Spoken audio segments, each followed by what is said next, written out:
जाने माने इतिहासकार, समाज सेवी और कई महत्वपूर्ण पुस्तकों के लेखक श्री जवाहर सिंह गंगवार जी, बहुत बहुत स्वागत है हमारे शो पे। षड्यंत्र में नहीं जान पाया। मैं सभी धर्मों का सम्मान करता हूँ, ऐसी कोई बात कही नहीं। मैं पूर्ण आज दावे के साथ कह सकता हूँ, मैंने मात्र इतना कहा था, भगवान परशुराम के विषय मुझे कुछ नहीं कहना, पर इतना अवश्य है कि बार में न्याय की बात हो, कानून की बात हो। ये थी कि बार एसोसिएशन एक मिट्टी का या कहिए कि बिल्डिंग मात्र रह गई थी, जिसमें कि बार के संबंधी इतिहास, बार के संबंधी जो साहित्य होता है, पुस्तकालय होता है, वो गायब था। वकीलों के बैठने के लिए या अध्ययन के लिए कोई सुविधा नहीं थी, मात्र एक छोटी सी बिल्डिंग बन के रह गया था। ये सबसे बड़ी चुनौती थी। और बहुत खुलकर मैं आज कह दूं, आज जब मैं देखता हूं जिन दल के खिलाफ मैं लड़ता रहा, आज वो दल सबसे अच्छा है कांग्रेस। लेकिन दुर्भाग्य यह है कि न तो मेरे पास पैसा है, मुझे कौन टिकट देगा, वो काय को देगा, तो मैंने अपने को दूर कर लिया। आज मेरा नीचे से बहुत दूर। सबसे बड़ा नुकसान हुआ है कि हम प्रश्न नहीं पूछ सकते। लोकतंत्र में सबसे आवश्यक है कि हम प्रश्न पूछें और प्रश्न का उत्तर हमको मिले, ये हमारा अधिकार भी है। लेकिन आज प्रश्न पूछने का अर्थ ये है कि आपको राजद्रोह, देशद्रोह या फिर किसी ट्रोल करके दबा देना, ये अच्छी बात नहीं है। आपसी सद्भाव खत्म हो रहा है, एक तो अविश्वास हो रहा है। हम आपकी तरफ बैठे हैं तो लगता है कि ऐसा न हो, ऐसा न हो। शक सुबह की जो दीवारें बनी हुई हैं, इसकी वजह से आदमी समाज का जो संरचना है वो बिगड़ रही है। फरकाबाद के युवाओं को क्या संदेश देना चाहेंगे आप? पढ़ाई की तरफ लौटो, इतिहास की तरफ लौटो।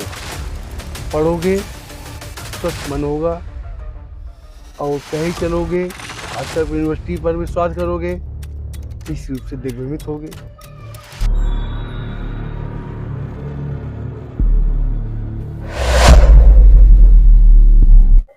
नमस्कार, आपकी होस्ट प्रियांशी राज स्वागत करती हूँ सिटी पत्रिका 24x7 डिजिटल के नए शो समाज के सितारे में। हम दिखाएंगे उन लोगों की कहानी जो समाज को नई दिशा दे रहे हैं। हमारा उद्देश्य फरकाबाद और उसके आसपास के ऐसे लोगों से आपको रूबरू कराना है जो समाज को नई दिशा दे रहे हैं, जो शिक्षा, इतिहास, समाज सेवा, युवा जागरूकता और संस्कृति के क्षेत्र में लगातार समाज को दिशा देने का काम कर रहे हैं। आप देख रहे हैं सिटी पत्रिका 24x7 का ये खास पॉडकास्ट समाज के सितारे, जिसका एपिसोड दूसरा है, जहां हम मिलवाते हैं आपको फरकाबाद व आसपास के उन असली हीरोज से जो बिना शोर किए समाज को बेहतर बना रहे हैं। दोस्तों, आज हमारे बीच मौजूद हैं जो किसी पहचान के मोहताज नहीं, जिनका जीवन साधारण जरूर है लेकिन अपनी काबिलियत से फरकाबाद के गौरव कहे जाने वाले पूर्व बार एसोसिएशन फतेहगढ़ फरकाबाद के अध्यक्ष, जाने माने इतिहासकार, समाज सेवी और कई महत्वपूर्ण पुस्तकों के लेखक श्री जवाहर सिंह गंगवार जी। सर, आपका बहुत बहुत स्वागत है हमारे शो पे। बहुत बहुत धन्यवाद और आप लोगों सभी को नमस्ते और आपके सभी श्रोताओं को हमारी ओर से प्रणाम। जी, आपको बता दूं, जिन्होंने कानून के क्षेत्र के साथ साथ इतिहास लेखन और समाज जागरूकता के माध्यम से फरकाबाद को नई पहचान दी। आपको बता दें कि हमारे आज के अतिथि केवल एक वरिष्ठ अधिवक्ता ही नहीं, बल्कि फरकाबाद के इतिहास को कलमबद्ध करने वाले एक समर्पित इतिहासकार भी हैं। आपने कई महत्वपूर्ण किताबें लिखी हैं जो आने वाली पीढ़ी को हमारे क्षेत्र के गौरवशाली अतीत से जोड़ती हैं। बार एसोसिएशन अध्यक्ष रहते हुए आपने वकीलों की एकता, न्याय व्यवस्था को मजबूती और सामाजिक मुद्दों पर खुलकर आवाज उठाने का काम किया। अब हम शुरू करते हैं आपकी जीवन यात्रा से। उससे पहले आपको बहुत बहुत शुभकामनाएं। आपने विश्व स्तर पर फरकाबाद का गौरव बढ़ाया। मॉरिशस में विश्व हिंदी सचिवालय में आपको सम्मानित भी किया गया। सबसे पहले हमारी जनता को यह बताएं कि कैसे आमंत्रण आया और क्या जर्नी रही आपकी वहाँ। मैं आपको इस संबंध में बता दूं, मेरी एक पुस्तक प्रकाशित हुई थी, समरथ कोई न दोष। समय प्रकाशन दिल्ली में छापी, सामाजिक मुद्दों पे थी, वो काफी सराही गई, उसपे काफी हमें परिचित। वहां से एक बार रांची से मेरे पास फोन आया कि हम आपका सम्मान करना चाहते हैं। संयोग बस वही लोग थे जो डॉक्टर रामकृष्ण राजपूत जिनके साथ जाया करते थे, उन्होंने कहा हम आपको मिस्र में ले चलेंगे, वहां आपके मन से आपका सम्मान करेंगे। वहां डॉक्टर रामकृष्ण राजपूत के साथ मैं गया। ये उनका एहसान मेरे ऊपर है कि उनके द्वारा ही मुझे रिकॉग्निशन मिली। जब वहां जाने के बाद और लोगों से भी संपर्क हुआ, तो एक दिल्ली की संस्था है साहित्य शोध संस्थान, उनके द्वारा ये हुआ कि विश्व हिंदी सम्मेलन हो रहा है मॉरिशस में, और विश्व हिंदी दिवस होता है 10 जनवरी को। उस दिवस पर आपको विशेष निमंत्रण है, आप चलिए। निमंत्रण आया, अच्छा लगा। जब वहां मैं पहुंचा तो मुझे महसूस हुआ कि हमसे ज्यादा चिंता तो विदेशियों को है। मॉरिशस जो खुद ही एक अपने में लघु भारत कहा जाता है, वहां भारतवंशी 70% है, 30% अन्य। अब सोचिए, यहाँ के लोग ही वहां मंदिर भी है, मस्जिद भी है, चर्च भी है, और बड़ा प्रेम से रहते हैं। बहुत अच्छा वातावरण है, गंदगी के तो नाम नहीं। जाकर बहुत अच्छा लगा। और फिर 10-11 2 दिन हमारा भाषण हुआ, और भाषण बहुत सराहा गया, सम्मान भी हुआ। बहुत अच्छा लगा। मैं समझता हूँ कि हमारे लिए तो बड़ी गौरव की बात थी। अगर आपको लगता है कि फर्रुखाबाद का भी गौरव बड़ा है, तो बहुत बहुत शुक्रिया। अब हम आगे बढ़ते हैं। सर, आपका बचपन कैसा रहा? बचपन तो एक खेतिहर किसान के यहाँ पैदा हुए, या कि ये छोटे जमींदार के यहाँ पैदा हुए। छोटे जमींदार भी तो खेती चलाते थे। बचपन में जानवरों का गोबर उठाना, सेवा सूसा करना, चारा लाना, या जो घर में गांव में काम होता है, साथ में पढ़ना, सभी घरेलू जिम्मेदारियां बचपन से थी। इसके बाद भी पढ़ना। अब मैं समझता हूँ वो सबसे बड़ा सबक हमें मिला कि लोगों केवल पढ़ाई और पढ़ाई के अलावा वो भी सब जानकारी मिली जो समाज में होती है। वो हमारे लिए बहुत अच्छा गौरवशाली है। हमारे पिता जो खुद उस जमाने के बहुत पढ़े लिखे थे, लेकिन उन्होंने पढ़ाई के साथ वो घरेलू काम भी करवाए, जिससे ये लगे कि हम केवल अरिस्टोक्रेट क्लास नहीं, हम लोग उस क्लास को बिलोंग करते हैं जो खेत खोद कर लोगों का पेट भरता है। तो ये बचपन हमारा इस तरह से बीता। कायमगंज हमारे यहाँ से 7 किलोमीटर है, और प्राइमरी स्कूल में जो हमारी उम्र मात्र 10 साल या 11 साल हुआ करती थी, 7 किलोमीटर पैदल चलकर जाते थे पढ़ने। आप कल्पना कीजिए। और कभी दुख नहीं हुआ, कभी बुरा नहीं लगा, पढ़ाई में अव्वल रहे। सर, आपकी शुरुआती शिक्षा कहाँ से हुई? गांव बटासा, इसके बाद कायमगंज, कायमगंज के बाद कायमगंज में ही एक हाई स्कूल है, एसएलएम कॉलेज। एसएलएम कॉलेज के बाद हम कानपुर चले गए। कानपुर से ही हमने इंटरमीडिएट, बीएससी, एमएससी जूलॉजी में किया। कुछ समय तक हमने शिक्षण कार्य भी किया, लेकिन प्राइवेट कॉलेजों में पढ़ाने से हमें कुछ हमारा स्वाभिमान आहत हुआ, हमने इस्तीफा दे दिया। इस्तीफा देने के बाद हमें लगा कि वकालत कुछ ऐसा नोबेल प्रोफेशन है जिसमें हमारे लिए ज़्यादा गुंजाइश है। मैंने वकालत की पढ़ाई प्रारंभ की। जी सर, तो वकालत की जो आपकी रुचि थी वो तभी से हुई कि बचपन से ही सोच लिया था कि? बचपन में उसी से मुझे लगा जी कि हमारे लिए, अब वो बात लंबी हो जाएगी, अगर आप कहें तो बताएं। जी बिल्कुल। दरअसल उस जमाने में नानी पालकी वाला वकील, एक वकील साहब हुआ करते थे महाराष्ट्र के। नानी पालकी वाला साहब बहुत ही रेप्यूटेड एडवोकेट थे, जो चार्टर्ड प्लेन से मुंबई से चलते थे और सुप्रीम कोर्ट बगात करके शाम को वापस आते थे।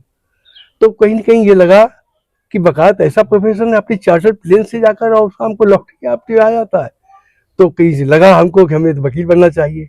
फिर ये भी लगा वकील किसी का दबाव नहीं होता, किसी की पेमेंट भी नहीं होता, किसी के सबॉर्डिनेशन मतलब गुलामी नहीं होती, स्वतंत्र एक व्यवसाय है। तो इसलिए हम उसमें आकर्षित हुए। जी सर, इतिहास लेखन की शुरुआत कब और क्यों की अब आपने? इतिहास न कहे, ये कहिए सामाजिक मुद्दों पर हमने ज्यादा देखा, लेकिन जब इतिहास कुछ छेड़छाड़ हुई तो उसमें जरूर हमें उसमें घुसे। इतिहास छोड़ने की बात जब यहाँ पे कहा गया कि फर्रुखाबाद की स्थापना की बात हुई, उस पर गलत तरीके से उसका किया गया, तो हमको खुद कराना पड़ा कि भाई बंगस को ना भूलो। बंगस ने तो जो है किया है, ठीक है, फर्रुख सियर के नाम पर फरकाद बसाया। फर्रुख सियर से तकलीफ हो सकती है, बंगस खानदान है, बंगस से तो तकलीफ नहीं होनी चाहिए। बंगस के तो बहुत बड़ा इतिहास है कुर्बानी का, देश की आज़ादी के लिए बहुत बड़े उन्होंने शहादतें दी, तो इस वजह से हमें कुछ इतिहास लेखन में भी रुचि हुई। जी, सबसे पहले समाज सेवा क्या होती है और इसका असली मतलब क्या होता है? समाज सेवा का मैंने कभी दावा नहीं किया, इतना अवश्य किया कि दुखी मुसीबत मारा कोई दिखाई दिया तो मैंने उसका साथ दिया। मुझे लगा वो अकेला पढ़ रहा है तो मैं उसके साथ खड़ा हो गया। सर, आपने बहुत सारी किताबें लिखी हैं, तो आपको सुझाव कैसे आया और क्या उसका रिस्पांस मिला आपको? दरअसल न तो मेरा हिंदी से वास्ता था, न लिटरेचर से वास्ता था, न लिखने की कोई सोच थी। संवेदनशील इंसान हूँ, जो सामने दिखता था दुखी मुसीबत मारा, लगता था शायद इसका कष्ट दूर कर लूँ। इसी सोच से मैं धारा बदल गई, लिखने भी लगा कुछ थोड़ा बहुत, और लिखने को जब रिकग्निशन मिली थोड़ा उत्साह बढ़ा, तो एक के बाद कई पुस्तकें छप गईं। तो सर, अगर ये कोई पुस्तकें खरीदना चाहे तो कैसे खरीदेगा? भाई प्रकाशकों के पास मिल जाएंगी, सम्यक प्रकाशन है, राधा पब्लिकेशंस है, कानपुर का ज्ञानोदय प्रकाशन है, जी, और नवन प्रकाशन है, इस तरह से, और दिल्ली का एक और नाम नहीं ध्यान आ रहा, तो प्रकाशकों से यहाँ ले सकते हैं आप। जी।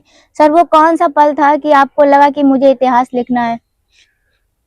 मैंने आपको पहले ही बता दिया कि कोई पल क्या था, सामने रास्ता चलते हम जा रहे कहीं, कोई मिल गया, हम भूल गए आगे कौन सा काम था, उस काम में लग गए, वो काम छोड़ दिया भाई, तो यही रहा, और कोई विशेष वजह नहीं रही, कोई दबाव मेरे ऊपर कभी नहीं रहा। सर, किसी की लाइफ आसान नहीं होती, तो जब आप अपने संघर्ष के समय में थे तो सबसे बड़ा संघर्ष आपको अपने जीवन का क्या लगा? देखिए, अपने जीवन के लिए रोटी पानी का हमारे लिए कोई संघर्ष नहीं था। हमारा संघर्ष केवल सामाजिक मुद्दों पे था।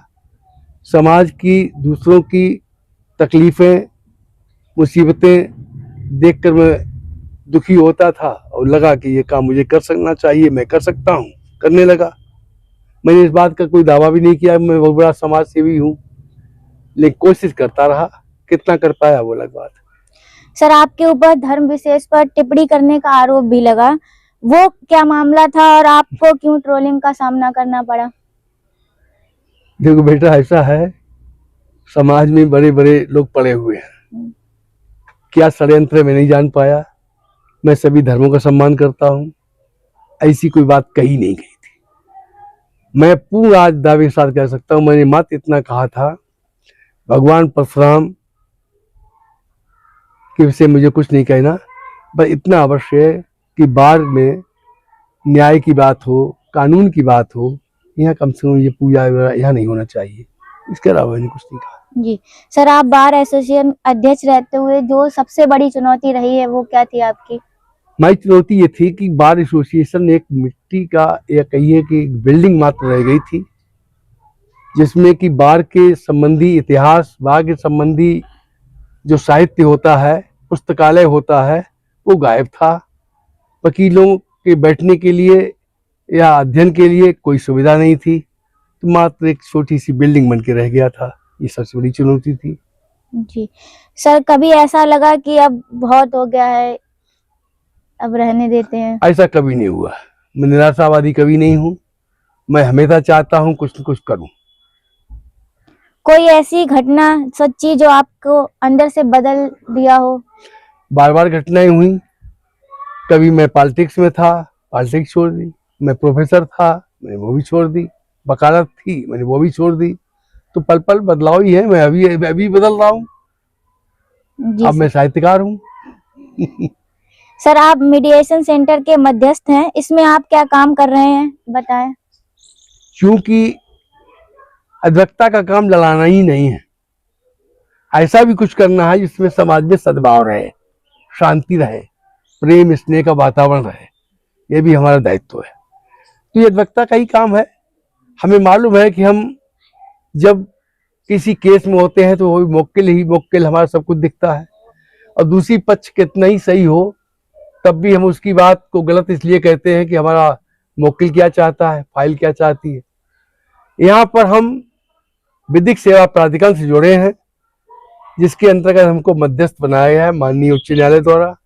हम उसमें इसलिए प्रसन्न हैं कि दोनों पक्ष आते हैं, दोनों आपस में बात सुनते हैं, दोनों अपनी समस्याएं बताते हैं, दोनों से प्रेम समझा देते हैं, अब मामले समझ जाते हैं और दोनों का समाधान हो जाता है।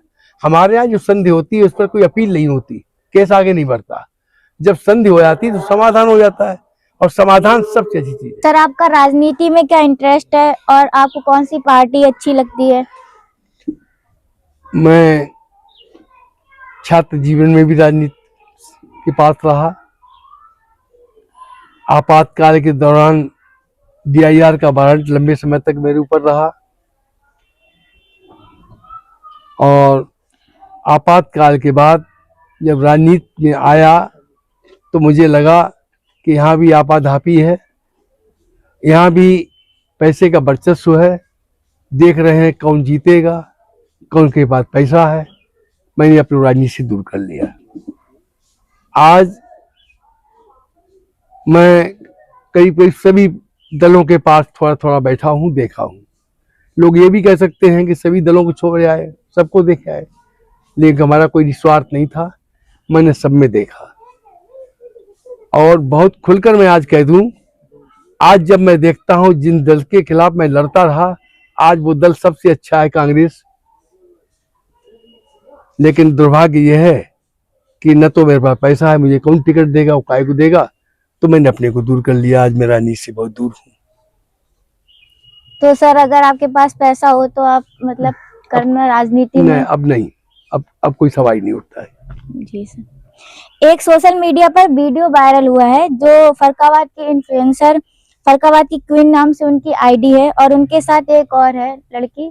उन्होंने NH पर लाइट बंद होने पर घटनाओं का जिक्र किया है, जैसे गाय और एक्सीडेंट वगैरह, महिलाओं की सुरक्षा। तो इस बारे में आपका क्या कहना है? देखिए, ऐसे कोई भी आदमी जो इस टाइप की रिपोर्ट करता है, मैं उसके साथ हूँ। अच्छा है, प्रशासन को देखना चाहिए, गलती हुई गलती माननी भी चाहिए। दरअसल मैं एक बात बता दूं आपको, सबसे बड़ा नुकसान हुआ है कि हम प्रश्न नहीं पूछ सकते। लोकतंत्र में सबसे आवश्यक है कि हम प्रश्न पूछें और प्रश्न का उत्तर हमको मिले, ये हमारा अधिकार भी है। लेकिन आज प्रश्न पूछने का अर्थ यह है कि आपको राजद्रोह, देशद्रोह या किसी तरह टोल करके दबा देना, ये अच्छी बात नहीं है। अभी हमने पढ़ा था, एक लड़का अशुजीत नाम का, गौतम नाम का लड़का, उसने ऐसे ऐसे प्रश्न किए, उसके खिलाफ FIR 14 साल लगा। ये कुछ अच्छी बातें नहीं है। ये कम से कम ऐसे लोगों को प्रोत्साहित किया जाना चाहिए, समाज से बल मिलना चाहिए। मैं ऐसे लोगों के साथ खड़ा हूँ। जी सर। सर, ये लास्ट सवाल है। बसंत पंचमी आ रही है तो पतंगबाजी जो शुरू हो गई है, एक बहुत बड़ा मुद्दा है चाइनीज मांझे को लेकर।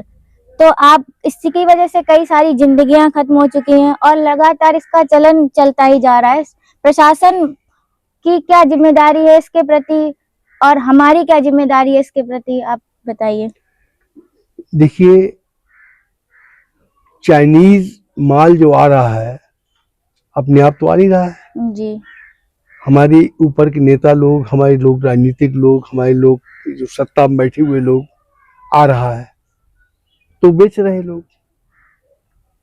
कायदे से इन चीज प्रतिबंधित होनी चाहिए। कितने पक्षी मर गए, कितने लोग घायल हो गए, अभी तो मालूम पड़ा एक डॉक्टर मर गया। जाहिर है कि जिस पर ऐसा है कि वो टूट नहीं सकता, काट सकता है, तो पतंग तो छोटी चीज है, गर्दन कट रही है, तो प्रतिबंध होना चाहिए। शासन को इस पर बहुत सख्त पाबंदी लगाना चाहिए और इस सोच से कि चाइना से आता है कैसे है, बॉर्डर कैसे क्रॉस होता है, कैसे क्रॉस होता है, ऐसी चीजें प्रतिबंधित होनी चाहिए। इस पर किसी प्रकार की रियायत नहीं होनी चाहिए। मैं आपको बता दूं, कल हमारी विधिक सेवा प्राधिकरण में भी हमने निर्णय लिया है जी कि हमारे अपर जनपद न्यायाधीश मार्च करेंगे, लोगों को जनजागृत करेंगे कि कम ऐसे से बचो। अभी आएगा आपके त्योहार, उस पर पता नहीं कितने लोग इसे खरीदेंगे। तो हम चाहेंगे गार्जियन से भी कहें, बच्चों से भी कहें कि भाई मनोरंजन करो, इससे किसी के नुकसान होता है भाई, इसे मत यूज करो भाई। जी, जैसा कि सर ने बताया है कि हमें अपने गार्जियन को भी जागरूक होना चाहिए कि बच्चा चाइनीज मांझे का यूज ना करे। आप कैसे देखते हैं ये जो मुद्दा है चाइनीज मांझे का, आप जरूर साझा करें। पतंगबाजी में पहले जो मजा था वो अब क्यों नहीं है, इसका कारण कहीं चाइनीज मांझा तो नहीं है? काफी हद तक चाइनीज मांझा, काफी हद तक। आज के समय में समाज की सबसे बड़ी समस्या क्या है? आपसी सद्भाव खत्म हो रहा है, एक तो अविश्वास हो रहा है। हम आपकी तरफ बैठे हैं तो लगता है कि ऐसा न हो, ऐसा न हो। शक शुबा की जो दीवारें बनी हुई हैं, इस वजह से आदमी समाज का जो संरचना है वो बिगड़ रही है। जी सबसे बड़ा चिंता का विषय है। सर, युवा पीढ़ी को अब आप किस दिशा में जाते हुए देख रहे हैं? युवा पीढ़ी अपने पूर्व के इतिहास को भूल रही है, या इतिहास को तोड़ मोड़ के पेश किया जा रहा है, उसके विश्वास कर रही है, या व्हाट्सएप पे विश्वास कर रही है। जो व्हाट्सएप से ज्ञान आ रहा है आजकल, नेहरू गांधी को गाली देने के अलावा कुछ होता नहीं उसमें, तो इससे बचा जाना चाहिए। हम अपने नौजवानों से कहेंगे कि इतिहास को पढ़ो ईमानदारी से, किसी राजनीतिक या किसी के स्वार्थी तत्वों द्वारा लिखे हुए उससे तोड़ फोड़ वाला नहीं, ईमानदारी से जी इतिहास का सही अवलोकन करोगे तो आप सही दिशा मिलेगी। सर, फर्रुखाबाद के इतिहास और संस्कारों को बचाने के लिए क्या जरूरी है? भाई इतिहास बचेगा, संस्कार बचेंगे। आज आप समाज के लिए क्या क्या कार्य कर रहे हैं? कलम भी चल रही है और विधिक सेवा प्राधिकरण बैठ के मध्यस्थ की भूमिका में लोगों के परिवार ही बसा रहे हैं। जी। दाम्पत्य जीवन खराब हो रहा है, पति पत्नी मिला रहे हैं, नाली पर नाली छोटी छोटी लड़ाई हो रही है, उनसे भाई भाई को आपस में बैठा के उनके मामले निपटा के समाधान कर रहे हैं। सर, आप बहुत सारी पुस्तकें लिखते हैं, तो आपको क्या लगता है कि समाज पर क्या प्रभाव पड़ा है इसका? आखिर मैं कोई भविष्य वक्ता तो नहीं हूँ भाई आगे, और किताबें तो भविष्य में ही लोग जान पाते हैं, पहले कौन जान पाता है, हमें नहीं मालूम क्या होगा। जी। हमारी नीयत अच्छी है। फर्रुखाबाद के युवाओं को क्या संदेश देना चाहेंगे आप? पढ़ाई की तरफ लौटो, इतिहास की तरफ लौटो, पढ़ोगे स्वच्छ मन होगा, और कहीं चलोगे व्हाट्सएप यूनिवर्सिटी पर विश्वास करोगे निश्चित रूप से दिग्भ्रमित होगे। हमारे लिए ये एंड्रॉयड फोन तमाम चीजें देता है हमें, लेकिन हमारा दिशा भ्रम भी करता है, इसे बच लो। सर, आपने कहा कि इतिहास की तरफ लौटो, तो युवा जो है वो इतिहास से क्या सीखे, कोई फैक्ट वगैरह? इतिहास से ये सीखे, जिन महाराणा प्रताप अकबर की लड़ाई की आप बात करते हैं, तो महाराणा प्रताप के सेनापति हाकिम शूर थे। जिन अकबर की बात कर रहे हो उनके सेनापति मान सिंह थे, राजपूत थे। ये बात जानकारी कर लो तो हिंदू मुसलमान वाली बात नहीं रहेगी। उधर औरंगजेब कभी नहीं शिवाजी महाराज से लड़ने गया दक्षिण भारत में, लड़ कौन रहा था? जसवंत सिंह, राजा जय सिंह। तो ये बात भी हमें जानकारी होनी चाहिए। हम छोटी बड़ी बातों में केवल हिंदू मुसलमान, हिंदुस्तान पाकिस्तान, बस इसे बनाकर मामले को मुद्दों से दूर हटा देते हैं। ये षड्यंत्र चल रहा है, उससे बचो। सर, समाज सेवा की शुरुआत कहाँ से करें, कैसे करें? देखो भाई, समाज सेवा के लिए अब भाई यूनिवर्सिटी वगैरह में सिलेबस आजकल चल रहा है। ये मतलब होता है कि वो MSW होता क्या होता है भाई, उसे तो हम नहीं जानते। ये तो एक स्वाभाविक अंदर से आता है कि बचे हुए समय में देखें, हम खा रहे हैं तो हमारा पड़ोसी क्यों भूखा है, हम परेशान हैं तो परेशानी झेल चुके हैं, हम सही हो चुके हैं, देखें दूसरा परेशान है उसकी परेशानी भी दूर करें। और क्या, उसके लिए कोई अलग से हम नहीं समझते कोई पाठ्यक्रम की जरूरत है। जी सर, आज जैसे भ्रष्टाचार हो रहा है देश में, तो आपके लिए लोकतंत्र की असली परिभाषा क्या है? लोकतंत्र की परिभाषा तो यही है, जियो और जीने दो। सबसे बड़ी बात तो है जियो और जीने दो। और भ्रष्टाचार में यह है कि हम जो सही को गलत और गलत सही कर देते हैं भाई, इससे हम बचेंगे। तो सब खत्म होगा। भ्रष्टाचार करने वाला और कराने वाला है तो है, यही का भाग्य थोड़ी आए कोई। जी सर। सर अब हम रैपिड फायर शुरू करने जा रहे हैं, जिसमें आपको वन लाइनर में आंसर देना होगा। तो सर हमारा पहला सवाल है कि फर्रुखाबाद को बदलने के लिए सबसे पहला कदम क्या उठाना चाहिए? सबसे पहला कदम कि इसे भारत के विभिन्न क्षेत्रों से यहाँ का कम्युनिकेशन जितना होगा फर्रुखाबाद की पहचान होगी, यहाँ के उत्पादों को जल्दी। जी जी। तो फर्रुखाबाद का विकास होने की संभावना है या नहीं है? हम आशावादी हैं, लेकिन अभी तक कोई अच्छा नहीं हुआ। जी सर।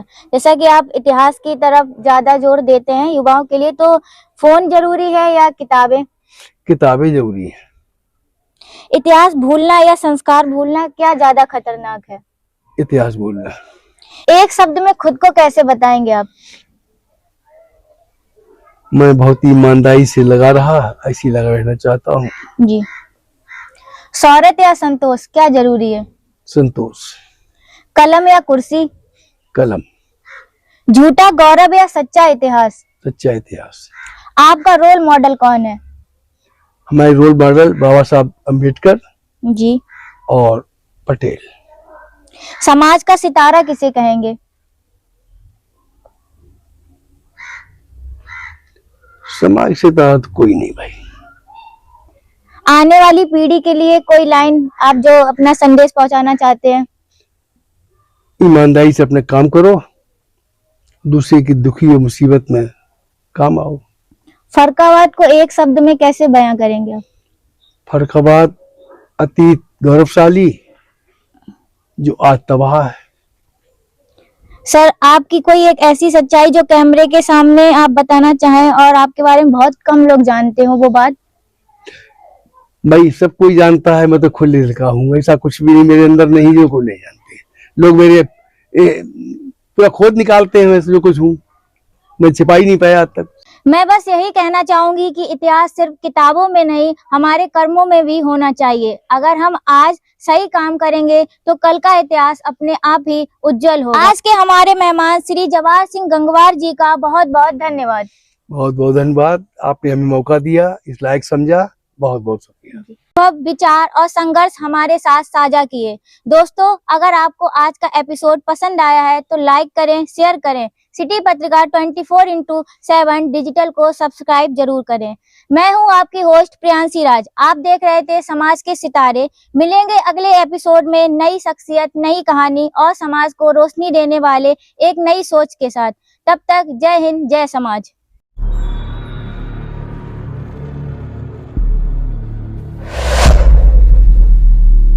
जाने माने इतिहासकार, समाज सेवी और कई महत्वपूर्ण पुस्तकों के लेखक श्री जवाहर सिंह गंगवार जी, बहुत बहुत स्वागत है हमारे शो पे। षड्यंत्र में नहीं जान पाया, मैं सभी धर्मों का सम्मान करता हूँ, ऐसी कोई बात कही नहीं। मैं पूर्ण आज दावे के साथ कह सकता हूँ, मैंने मात्र इतना कहा था, भगवान परशुराम